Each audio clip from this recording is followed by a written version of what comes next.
Hi, I'm Irene Sacalata with Osprey Photo Workshops and Tours. This is part 9 in a series of programs in wildlife photography. This time I'm going to talk about exposures. I'm going to be talking about the aperture, the f-stop, the lens opening, they're all the same, shutter speed, or the ISO. Shutter speed is exposure time. You need faster shutter speeds if the animal is moving rapidly, crossing the frame horizontally, or if it fills the frame and it's still moving. For flying birds, usually 1/2000th of a second or more is typically used. For slow-moving subjects, the shutter speed can be slower. To increase shutter speed, use lower f numbers or raise the ISO setting. Consider using 1/4000th of a second or more for rapidly moving subjects and fast interactions. Here we have a female merganser just popping up out of the water after fishing. We have a ruby-throated hummingbird feeding. We have some interaction between two little blue herons, and we have a common eider that's rushing in front of an advancing wave. You can use slower shutter speeds for stationary subjects, slow movers, or less magnification like you have with these American oyster catchers. For that little cardinal, 1/300th of a second was used to take this picture. You might even be able to use something slower. It wasn't moving.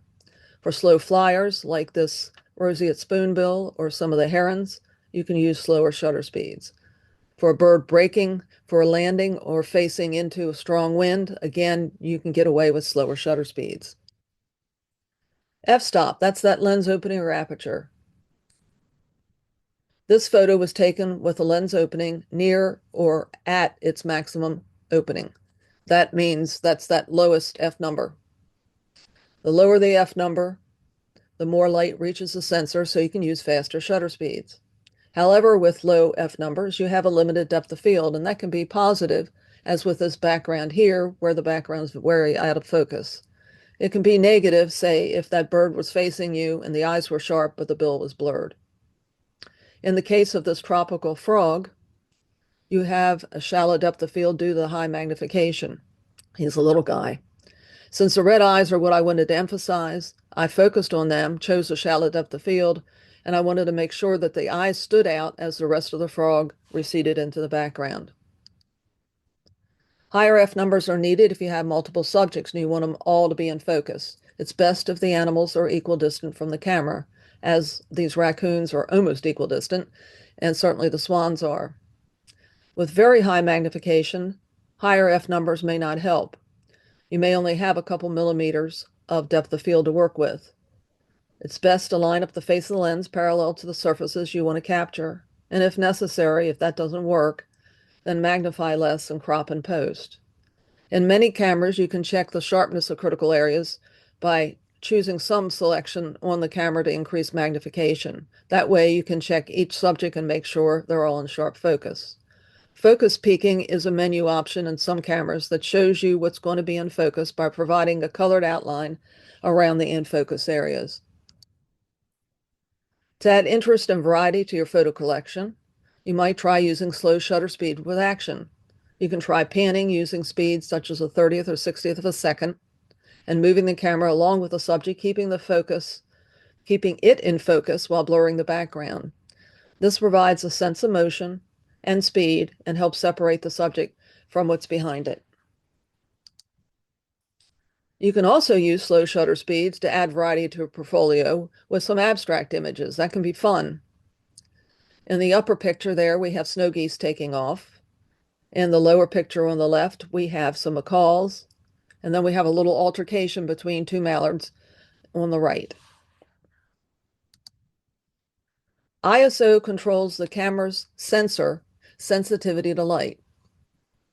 The higher the number, the more sensitive it is to light, making it possible to use faster shutter speeds. But with higher ISOs, there's increasing electronic noise, and it looks similar to grain that you saw in film. Lower ISOs can improve detail, sharpness, and increase dynamic range. However, you can choose higher ISOs, and what you choose really depends on the camera, its capabilities, editing software, and your preferences. Newer cameras perform much better at higher ISOs than those of the past. With this image below, there was very low light, so I had to use a high ISO 3200 to freeze any action, any movement of that fox or movement of my camera. But grain does appear. It's in that green area, and it's also in the mulch pile. Today, there are options to minimize the electronic noise. There's Topaz Denoise AI. DxO has a module that can denoise, and so does Adobe Lightroom. I use Topaz denoise on the image to the right. It improved the image, it got rid of the noise, and here it really helps separate the subject from the background. Auto exposure modes. I'm only going to talk about two, aperture priority and auto ISO.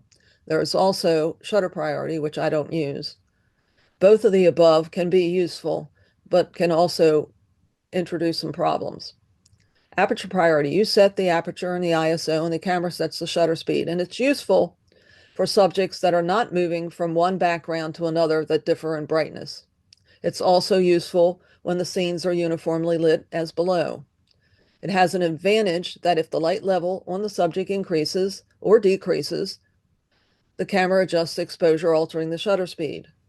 Note, keep an eye on that shutter speed and make sure it's adequate. If the light level drops significantly, you may have to increase the ISO to keep the shutter speed fast enough to freeze the action that you have in mind. I do use aperture priority at times, since the camera will automatically react and quickly change settings according to the light level. That is compared to using manual exposure where I have to make adjustments. With aperture priority, you can also control the f-stop and affect the depth of field as well as the ability to freeze action. With the example below, I set the f number low and I set the ISO according to the light level that I had, and based on experience, I took a good guess. And also I had to consider the movement that I had to freeze. Then I verified that the shutter speed was adequate for what I wanted to do. If not, I increased the ISO until it is. I used exposure compensation to do minor adjustments on the exposure, or sometimes bracket the exposures. I monitor changes in light, and if it dropped, I would check and make sure that the shutter speed is still fast enough to stop the action, and if it's not, I'll increase the ISO. I routinely check my histogram. I have mine viewable in my viewfinder, and I want to make sure that I'm not over or underexposing my subject. A heavy shift of the histogram to the left will mean the image is going to be underexposed. A heavy shift to the right, where there's a spike that appears at the border, suggests that the image may be overexposed and the whites may be blown out. Now, if you're shooting raw files, you may not, a little spike may not be a big problem. But if the histogram is pushed way to the right, more than likely your whites are going to be blown out without detail. Auto ISO is very popular now. You set the shutter speed and f-stop. The camera selects the ISO. In the camera's menu, you can limit how high the ISO can go. However, if you pick a shutter speed and an F number that's not compatible with that highest ISO you selected, you can accidentally underexpose your images. Note, this is still an auto exposure mode and not perfect for every situation. Manual exposure mode. This is for situations where you have background bias or a subject moving from one background to another that differs in brightness. If you're using auto exposure settings, you can encounter problems with these situations. With manual exposure, you adjust the f-stop, the shutter speed, and the ISO for the best exposure for the subject and situation. With scenes like the one below, I often set my camera to even spot meter. I spot off the mid-tone area of the marmot, and I meter that. If I change composition or the marmot moves to another area and it's in the same light, the exposure setting that I selected will be just fine. The background will have little effect on the marmot. However, there's danger with the auto exposure modes. The meter assumes that what it is measuring is going to be mid-tone. It looks at all that black. It says, okay, that's going to be gray. And what it does is it adjusts the exposure and lightens it, and the camera overexposes the poor little marmot. The reverse can happen if you meter a bird on the ground and then it flies up into the sky and it's bright sky. In this case, the bird will be underexposed. With background bias that you just saw and with shifting backgrounds, it's best to adjust your exposures manually. This is from a sinkhole in Brazil. On this day, the birds were lit by the sun, but the background was constantly changing as they flew from one area to another. The background was sunlit in one section and in shadow in another. With auto exposure modes, this situation would have negatively affected the exposure. Some would be too bright, some would be too dark. So in this situation, I manually set my exposure according to the sunlight that was hitting the birds, and I left it there. If I have a white subject and it fills the frame, the light meter assumes that the subject is midtone. The camera will underexpose the subject, making it too dark. If using auto exposure modes, you need to use your exposure compensation and lighten the exposure by maybe 1.5 to 2 stops. It's the same with manual metering. You need to lighten the exposure again by the same amount. That works for these snow geese, and it also would work in the situation with that polar bear walking forward. So that's the end of this presentation. I hope you enjoyed it. Up top there is my website. It's recently been updated, so you may want to take a look at it. There I have listed Zoom programs for camera clubs. I have my blogs. Some of them talk about photo technique, some of them talk about locations, and I also have my schedule for upcoming tours and photo workshops. Next time, I'm going to talk about a fun topic, locating and spotting wildlife. I hope you gained some great ideas from this presentation that you can apply to your photography when you're in the field and that you can come home with some super images. Below, I have some information for you that's in newsletters. If you click on that QR code or type in that link there, you can sign up for my newsletter, which is free, comes out about every 2 months, and has both information on my upcoming workshops, but also photo tips and information on various locations around the world.